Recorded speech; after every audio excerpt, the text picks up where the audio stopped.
Today I want to talk about why bananas quite possibly is the single most important fruit on a fruit-based diet in today's world.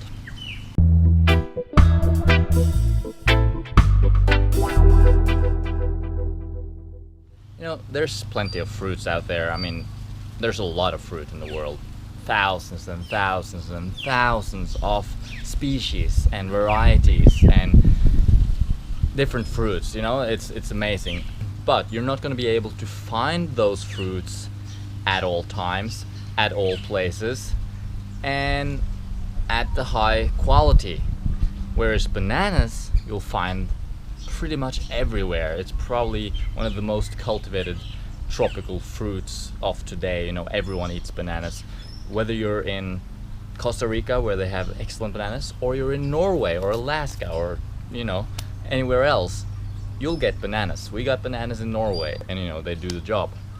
So the reason why I want to talk about bananas is because in my experience so far on this diet, I have a kind of love-hate relationship to the banana. I wouldn't say that I relish eating bananas, although some banana varieties are much better than others. The Cavendish variety, which is what they grow most of in the world, is really the most boring variety in my opinion. In Costa Rica I had some bananas that are incredible. You can check out the video from Costa Rica to see more about that.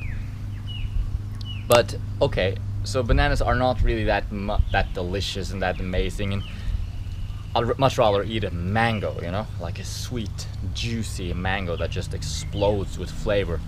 But okay, can I always have mangoes though? Will I always be able to find mangoes? And the answer is no. I do my best to find good quality mangoes, but sometimes it's just out of reach. There's no mangoes in the area where I'm at, or they're not importing it there, or they're not growing it, it's out of season.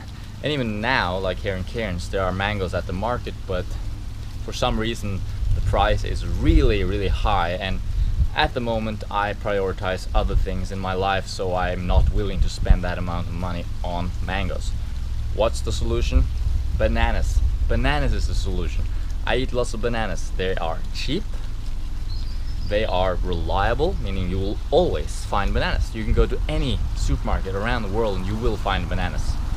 And also they're very easy to predict. Like you can the logistics involved are very easy. You can plan ahead. You can get your bananas to ripen at the speed you want and have them ripe at the time you need them. So you need to do a little bit of planning ahead, but they're really easy to plan. You know, you just see the color and the spottiness and the soft. You just observe your bananas and you can see when they'll be ripe. Whereas with a mango or a jackfruit or something else like that, it can be more tricky to know, will it be ripe tomorrow? Will I have lunch on Sunday? It's Friday today, that sort of thing. But whereas with bananas, I can just see, I got this box of green bananas, they'll be ready in 3 days. I got this box of yellow banana, they're ready today, tomorrow, you know, and you can just plan ahead like that. If you want to learn more about banana logistics, I suggest you check out our video about that. So the value of the banana lies in its reliability.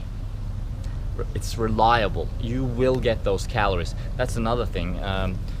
Mangoes, for example, or papayas, they can be amazing and they can be super sweet, and then it will deliver your fuel and other nutrients. But sometimes they're just not sweet. They're not sweet enough. They're not high quality enough, and you end up eating but not getting the calories you need, and you end up under eating and sort of not feeling the best, and you don't have the energy to keep going, etc. Whereas if you eat bananas, they will always deliver. They always got the calories, always. They are very sustainable in that sense. So by relying on bananas, by at least having one of your meals for the day being bananas on a fruit-based diet, they will deliver. You will get those calories. You can trust your banana, and that's a good thing. You cannot always trust your mangoes, you know. Looking at them, you learn certain signs, but sometimes you bite into the mangoes and it's just like, ugh, you know, not sweet. And that's not, I throw it away. I don't want to waste my digestion eating something that's not sweet. I want it to be sweet so I can get those carbohydrates that I need to keep going. I need that fuel. The bananas will give you that fuel almost no matter what. At a good price though, still. Like, the price per calorie, bananas comes out better than almost any other fruit at price per calorie. So over the years I've come to actually love the banana. I used to hate it a little bit. Sometimes I still hate it a little bit, especially if it's low quality bananas, but I still love it though for its reliability, its sustainability, and its pricing, and it's just how available it is. And you know what, I've been in a situation a few times where I've eaten, say, subpar papayas for breakfast for a period, and they're kind of alright, but they give me sort of what I need, but they're not really that sweet. But okay, I'll get on with my day and I'll have papayas for breakfast day after day. And then one day, for some reason, I don't have papaya, so I end up eating bananas for breakfast. And you know what? 1 hour later, I'm just like, wow, full of power, full of energy. I'm like going at it, and I'm like, what's going on? Why do I have so much energy? Well, I had the bananas for breakfast. They gave me that carb hit. They gave me those sugars that I needed to keep going, to do what I wanted to do. So basically, you can trust your banana. It will deliver what you need. If you're trying this diet for the first time, or if you're trying to do it in a place with not so much fruit, I wouldn't recommend that you base your diet completely around fruits that are not as reliable, like mangoes, papayas. If you get good mangoes and good papayas, great, but if they're not super sweet, focus on bananas a little bit more. And they're tropical fruit, they give us, nutrient wise, they have a very appropriate nutritional profile for our needs. So together with some mangoes and papayas and coconut water, you're pretty much perfect. So I hope you enjoy that video. Eat your bananas. Don't fear your bananas. Make sure they're ripe though. They gotta be ripe. Usually they need to be spotty, but it depends on the variety, and you need to learn. And sometimes it varies a little bit. You gotta feel for softness, you gotta look at color, and ultimately you gotta taste it and smell it on the inside. But that's all kind of little details. We'll get into those details later. But for now, just enjoy your bananas, and I suggest you try and rely on them.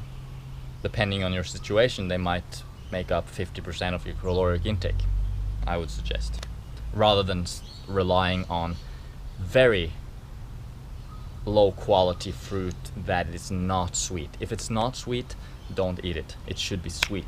Like, I'm not saying don't eat anything that's not sweet. Have some avocado, have something less sweet here and there, but for the majority of your calories, it should be sweet.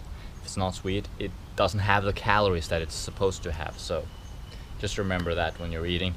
And if you're not eating enough calories, you won't succeed. You will not be happy about it. You won't be satisfied. Bananas, they satisfy. Everyone's agreeing on that. Like, if you talk to people that haven't heard about the fruit diet, and they're like, how can you do that? And tell them, just eat bananas. Usually people are like, oh yeah, that's true. Bananas are very filling, they're dense. So good food for humans indeed. Thanks for watching. Check out our website at sweetnaturalliving.com if you want a free e-booklet about how to get started with the raw food diet. Or maybe you want some health coaching, you can find that too, or an FAQ. And I look forward to seeing you in the next video. Thanks for watching.